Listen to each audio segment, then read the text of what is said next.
What's going on, everybody?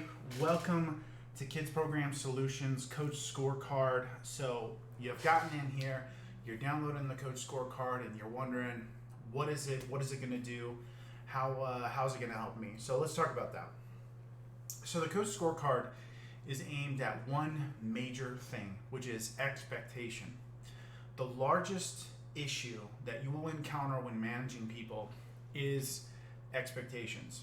Okay, whether it be their expectations of the position or your expectations of their performance.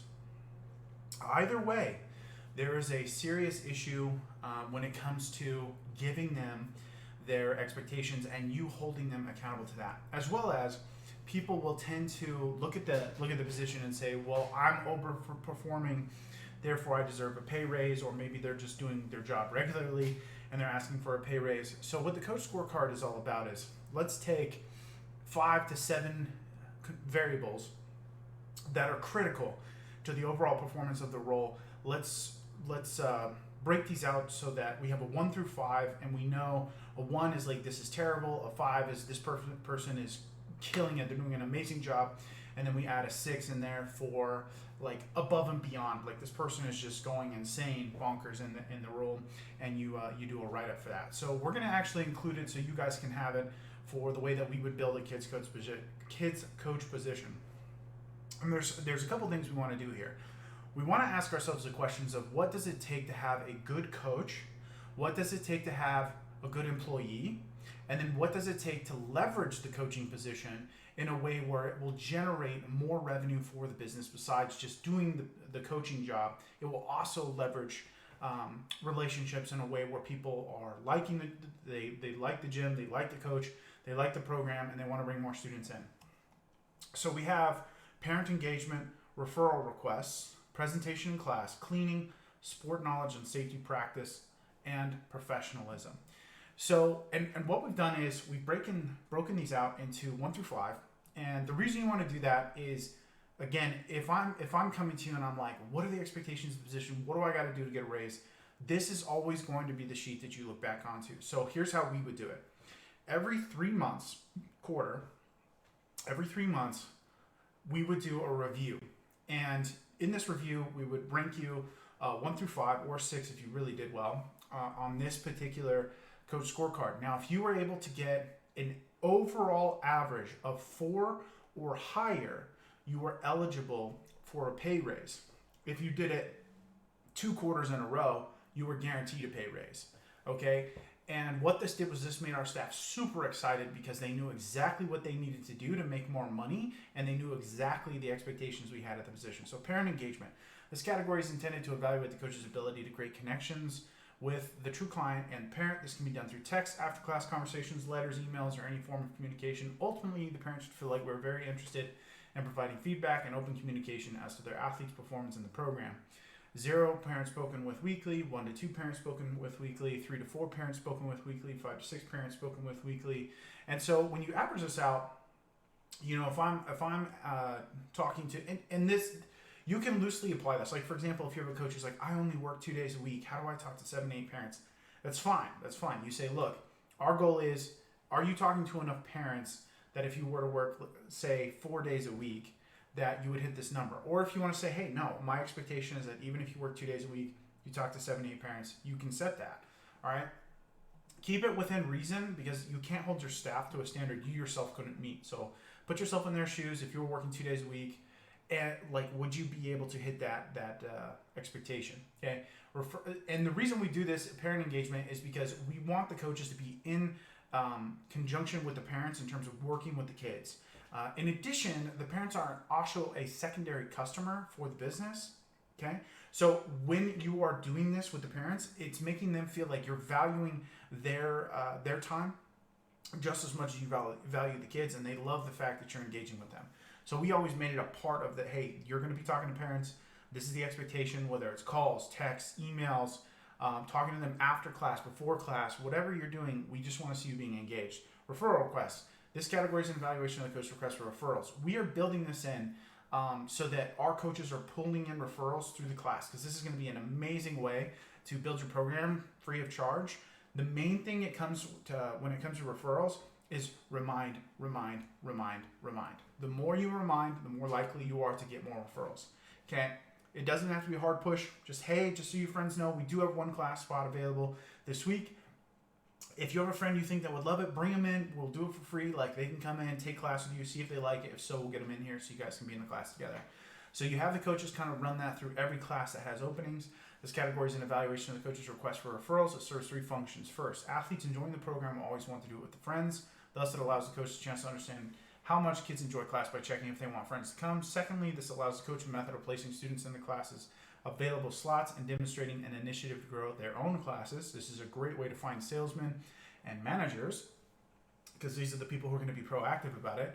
Thirdly, this is a required skill for coaches aspiring to become head coach and ultimately director, as this will be a core aspect of growing programs they may one day be responsible for. If the coach is so good, all personal classes are full, then they could provide referrals to other classes. So even if their personal roster of classes is totally full, we still want them helping the other coaches with their classes to help get referrals in there, because we want to see leaders take action and help the collaborative effort of the gym have completely full classes all the way across the board. Presentation in class. This category is an evaluation of the coach's presentation in class. Are they energetic? Do they excite kids? Are kids learning? Do the coaches sit? Do classes begin and end on time? Do they use cell phones for purposes other than class? Overall, their class should feel buzzing, fun, purposeful, and you as a director should feel like you want to take their classes. Having off days is understandable, but never the standard. Again, I've broken this down into a percentile. So rarely are you going to find someone who's 100% on all the time. So 90% is the threshold we would do for a 5.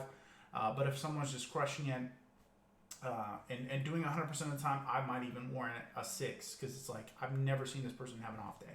And then again, that also depends. Are they coaching 1 day a week, or are they coaching 5 days a week? It's way easier to be 100% on 1 day a week than it is, say, coaching 5 days in a row. Cleaning. Everybody knows the coach has got to do cleaning, right? So this category is an evaluation of the coach's cleaning. Quite simply, they are communicating with the head coach director about what cleaning is completed and following assigned cleaning schedule duties. If cleaning duties are completed but not done to the satisfaction of the director, then duties are not done. Right, so this is a fundamental piece of, I think, any gym is having a clean, presentable facility. Engaging the coaches, we would do 15 minutes before the shift, 15 minutes after the shift. Sometimes they would break it up that way, but most of the times they would ask if they could just do 30 minutes at the end. Totally fine. I would allocate half an hour in payroll for each shift to make sure that they were cleaning bathrooms, gym floor, equipment, just keeping the place looking as clean and as great as possible, because there's always something that needs some kind of attention. Chalk was spilled, some kid's clothes are all over the place, Matt had something spilled on it, you know, water fell down somewhere, whatever. The bathrooms are always in need of attention. Sport knowledge and safety practices. This category is an evaluation of the coach's knowledge of the sport. Does the coach know proper progressions and regressions of the movement? Does the coach demonstrate proper safety matting, understanding for classes? Does the coach know what to do in case of injury? Does the coach demonstrate ability to in class to accommodate the skill requested to something that the athletes can accomplish? Does the coach seek to know more about their sport? Could the coach create a class layout on their own? This level of knowledge is evaluated relative to coaches' assigned classes. That's critical. For example, a recreational coach does not require competitive level knowledge for a 5. So essentially, if you're assigning a coach to, let's say, your beginner classes, you're not trying to say that they need to have the knowledge of what's going to be in the competitive classes so for them to get a 5. This is more about, do you know the classes that we have assigned you? Do you know all the things that I've mentioned in the description here? Do you know these things for the classes that you're in? If so, that's how you're getting a 4 or a 5. Is 70 to 80% knowledge of assigned classes. Class levels must be capable of class design. This is crucial too. For us, our head coaches would typically design the classes. The coaches would come in, get the class design from the coach that day, and then just coach the class that has been given to them. But as we're looking for ones ready to go up in rank, who want to move to that head coach role themselves, they need to start taking the initiative and be able to design class themselves, so that we know that they're ready to take on that role of head coaching, where they're actually designing classes and then giving the newer coaches their class design, and then the newer coaches are just focused on executing the plan that's being given to them. Okay, professionalism.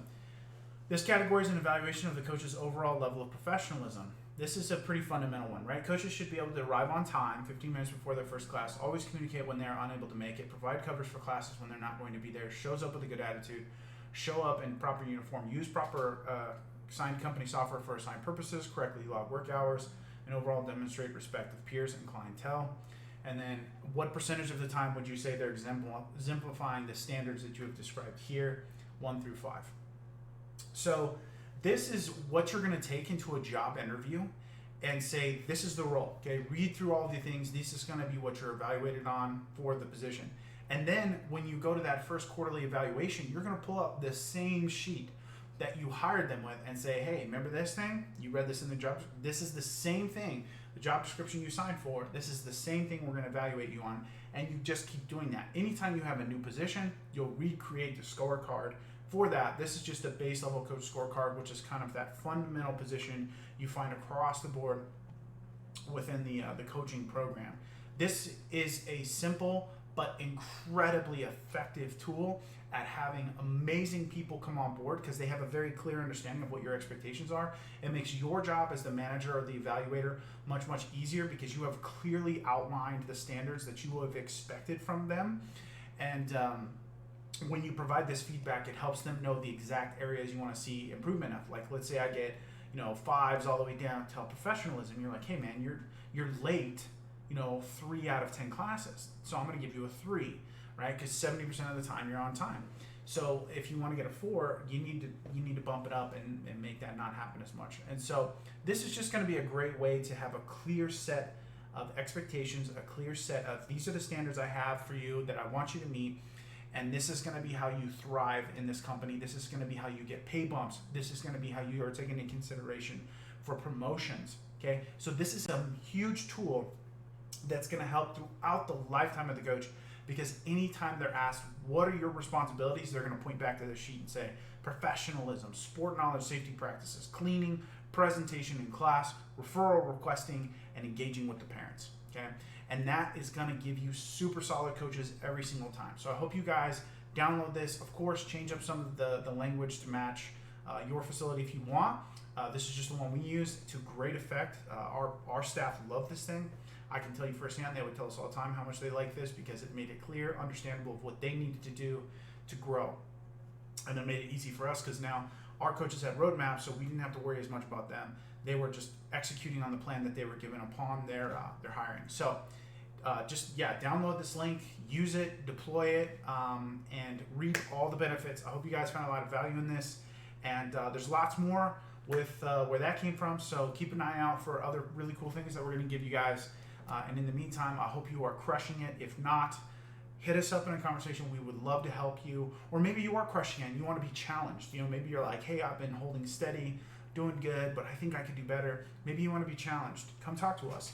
We have a lot of really great ways of helping you get to that next level, whether that next level be profitable or maybe that next level be freedom from the business, maybe hiring someone to take over, or maybe you want to increase the value of the program and increase the impact you have in the community. Either way, we want to help you accomplish all of that. So if you find value in this and you're like, I think I would like to talk to them and get some more help, definitely let us know. We want to jump on a conversation with you and just see if it's going to be a good fit. If not, no worries. Okay? All right, cool. Well, we'll see you guys in the next one. And let me know if you found value in this. Post in the group. Tell people you like it. And that would be a huge, huge help. So if anything, you take it, you like it, post in the group. It's amazing. I love it. Thank you so much. All right. We'll see you guys later.